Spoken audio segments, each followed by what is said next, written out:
Hello students, आज से हम स्टार्ट कर रहे हैं क्लास 8 एनसीईआरटी की साइंस की बुक। और ये आपका chapter 1 exploring the investigative world of science. अच्छा, इस चैप्टर में आपको कुछ भी ऐसा समझने का या याद करने का नहीं है। ये सिर्फ एक इंट्रोडक्टरी चैप्टर है जिसमें आप जानेंगे कि इस बुक में आप क्या क्या पढ़ने वाले हैं। ठीक है, तो आपका ये चैप्टर स्टार्ट होता है दो क्वेश्चन। इनमें से पहला क्वेश्चन है, why is one side of a puree thinner than the other. ये पूछ रहे हैं कि आपकी जो खाने वाली पूरी होती है उसकी जो एक साइड है वो पतली और दूसरी साइड मोटी क्यों होती है। ठीक है, तो फिर दूसरा क्वेश्चन है, are there more grains of sand on all the beaches and deserts of the world और more stars in our galaxy. आपने देखा होगा कि हम जब बीच जाते हैं या रेगिस्तान जाते हैं या हो सकता है हम टीवी में जब देखते हैं तो वहां जो मिट्टी होती है वो अलग तरह की होती है। ग्रेन्स होते हैं उस मिट्टी में, छोटे छोटे कण होते हैं। तो वो पूछ रहे हैं कि ये जो कण है हमारी अर्थ के जितने भी बीज हैं, गैलेक्सी हैं, ये जितने भी ग्रेन है इन सबको मिला के ये ग्रेन ज्यादा है या फिर हमारे गैलेक्सी में स्टार्स ज्यादा है। ठीक है, अब इन दोनों क्वेश्चंस के आंसर हम चैप्टर के एंड में डिस्कस करेंगे। फिर आपका चैप्टर स्टार्ट होता है और ये पहले आपको बताते हैं कि आपने सिक्स में क्या पढ़ा, सेवेंथ में क्या पढ़ा। फिर आपको बताते हैं कि आप एट्थ में क्या पढ़ने वाले हो। साइंस का मतलब अब क्या होगा आपके लिए। अब आपके लिए साइंस का मतलब है कि आप क्वेश्चंस पूछेंगे, सिंपल एक्सपेरिमेंट करेंगे, ऑब्जर्व करेंगे केयरफुली, एक्सप्लेन करेंगे चीज़ों को क्लैरिटी के साथ। उसके बाद अब ये कहते हैं कि आपको सिर्फ चीज़ें याद नहीं करनी, आपको खुद भी चीज़ें ढूंढनी है। ठीक है, फैक्ट्स याद नहीं करने, फैक्ट्स को समझना है, फैक्ट्स के बारे में पता लगाना है। ठीक है, उसके बाद ये आपको बताते हैं कि इन्होंने बुक में अपनी जो पेजेस में अलग अलग सिंबल्स यूज करे हुए हैं उनका क्या मतलब है। तो आप देख रहे आपके पेज की जो स्टार्टिंग है वहां पर एक काइट बनी हुई है जिसके ऊपर आपका पेज नंबर लिखा हुआ है। वो बता रहे हैं कि वो काइट क्या सिंबलाइज कर रही है। उस काइट से मतलब है क्यूरियोसिटी और इमेजिनेशन का। ठीक है, अभी चैप्टर के एंड में आप अपने पेज के एंड में लिखेंगे एक रूट बनी हुई है। तो वो जो रूट है, पेड़ की जो जड़ है, उसका मतलब क्या है। उसका मतलब है सॉलिड नॉलेज और ट्रेडिशंस। ठीक है,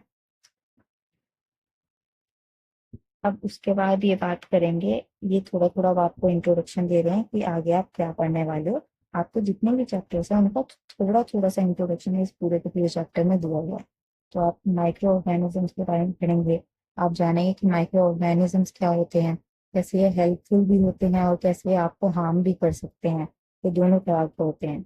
ये आपको बताएंगे कि स्टेइंग हेल्दी, हम कैसे हेल्दी रह सकते हैं, साइंस क्या है हेल्दी रहने के पीछे, न्यूट्रिशियस फूड के पीछे साइंस क्या है, एक्सरसाइज करने के पीछे साइंस क्या है, वैक्सीन के पीछे साइंस क्या है, मेडिसिन के पीछे साइंस क्या है। ठीक है, उसके बाद आप पढ़ेंगे कैसे साइंस की वजह से आपकी लाइफ बेटर होती है। आप करंट के बारे में पढ़ेंगे, इलेक्ट्रिसिटी के बारे में पढ़ेंगे। उसके बाद हम पढ़ेंगे हमारे अराउंड फोर्सेस क्या क्या है। उसके बाद हम प्रेशर और वेदर के बारे में पढ़ेंगे। आगे के चैप्टर्स में हम पार्टिकल्स के बारे में पढ़ेंगे, जैसे छोटे छोटे पार्टिकल्स मिलके बड़ी बड़ी चीजें बनाते हैं, सॉलिड लिक्विड गैस जैसी चीजें बनाते हैं। फिर हम मैटर के बारे में पढ़ेंगे, एलिमेंट कंपाउंड मिक्सचर्स के बारे में पढ़ेंगे। उसके बाद हमारे चैप्टर आएंगे सॉल्यूशन और सॉल्युबिलिटी के बारे में। उसके बाद हम लाइट के बारे में पढ़ेंगे, हम लेंसेज, मिरर्स, स्पेक्टिकल्स के बारे में जानेंगे। फिर हम फेजेस ऑफ मून के बारे में पढ़ेंगे।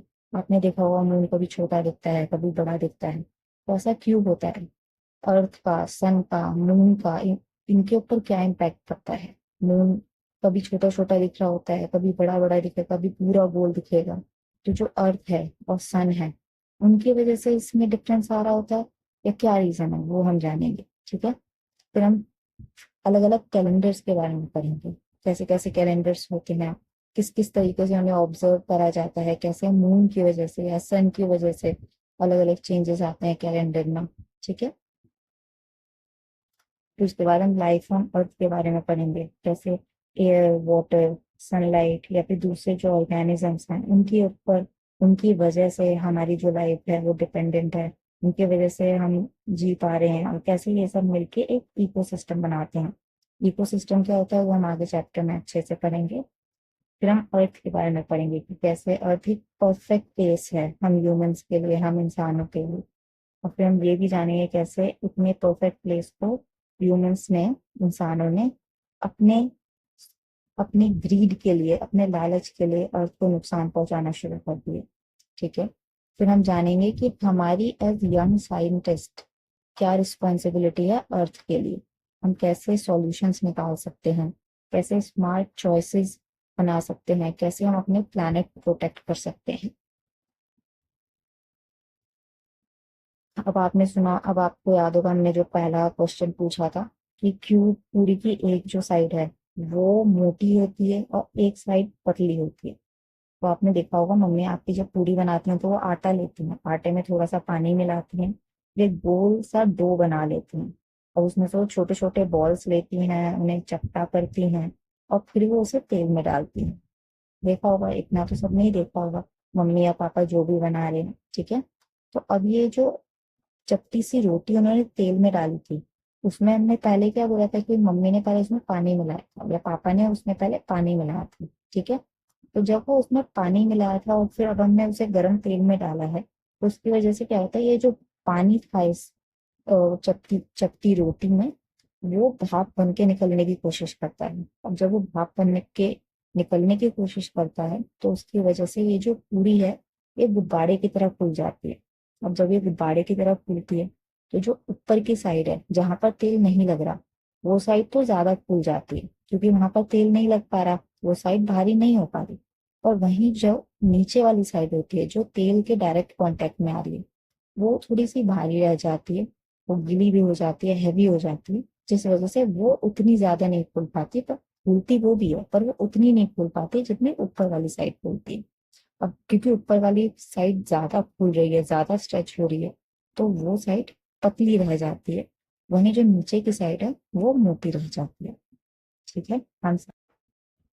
अब जो दूसरा क्वेश्चन था जिसमें पूछा गया था कि अर्थ पे सैंड ग्रेन ज्यादा है या फिर गैलेक्सी में स्टार्स, तो उसको आंसर करने के लिए आपको जानना पड़ेगा कि गैलेक्सी क्या होती है, यूनिवर्स क्या होता है। तो अब ये समझने के लिए हम छोटा सा एग्जांपल लेते हैं। देखो, आपका घर एक कॉलोनी के अंदर आता है ना, आपकी जो कॉलोनी है वो किसी सिटी के अंदर आती होगी, वो जो सिटी है वो किसी कंट्री के अंदर आती होगी, है ना। जैसे एग्जांपल लो कि आप दिल्ली में रहते हो, दिल्ली कहाँ पर है, इंडिया में, इंडिया कहाँ पर है, अर्थ में। ठीक इसी तरीके से एक बहुत बड़ा यूनिट होता है जिसे हम कहते हैं यूनिवर्स। आपके यूनिवर्स के अंदर आती है आपकी बहुत सारी गैलेक्सीज। जैसे इंडिया में बहुत सारी स्टेट्स हैं, उन स्टेट्स की बहुत सारी सिटीज हैं और उन सिटीज के अंदर बहुत सारी कॉलोनीज हैं। उसी तरीके से एक यूनिवर्स होता है जिसके अंदर बहुत सारी गैलेक्सीज होते हैं। उन बहुत सारी गैलेक्सीज के अंदर होते हैं बहुत सारे सोलर सिस्टम। ठीक है, अब उन सोलर सिस्टम में आपको मिलेंगे अलग अलग प्लैनेट्स, स्टार्स। जैसे हमारा सोलर सिस्टम है जहाँ पर 8 प्लैनेट्स और हमारा सन मेन स्टार जो है, उसी तरीके से बहुत सारी गैलेक्सी है जहाँ पर अलग अलग तरह के प्लैनेट्स और स्टार्स हैं। सिर्फ एक अकेली गैलेक्सी नहीं है इस दुनिया में। हमारी जो गैलेक्सी है जिसे हम मिल्की वे गैलेक्सी कहते हैं, वो एक गैलेक्सी है बहुत सारी गैलेक्सीज में। ठीक है, अब आप समझ गए होंगे गैलेक्सी और यूनिवर्स के बीच का डिफरेंस। तो अब ये पूछ रहे हैं कि हमारी अर्थ पे सैंड ग्रेन ज्यादा है या फिर गैलेक्सी में स्टार्स ज्यादा है। अब अगर हम एक गैलेक्सी की बात करें, हमारी मिल्की वे गैलेक्सी की बात करें, तो कंपैरेटिवली हमारी अर्थ पे सैंड ग्रेन्स ज्यादा है। लेकिन अगर हम बात करें इस दुनिया में जितनी गैलेक्सीज हैं, इस यूनिवर्स में जितनी गैलेक्सीज हैं, उनकी, तो उस हिसाब से स्टार्स ज्यादा है। ठीक है, इस चीज को यहाँ आप इजीली समझ सकते हैं कि अगर हम सिर्फ हमारी गैलेक्सी की बात कर रहे हैं, मिल्की वे गैलेक्सी की बात कर रहे हैं, तो सैंड ग्रेन जीतते हैं। लेकिन अगर हम बात कर रहे हैं जितनी भी गैलेक्सीज हैं उनके स्टार्स की, तो स्टार्स जीतते हैं। ठीक है, थैंक यू।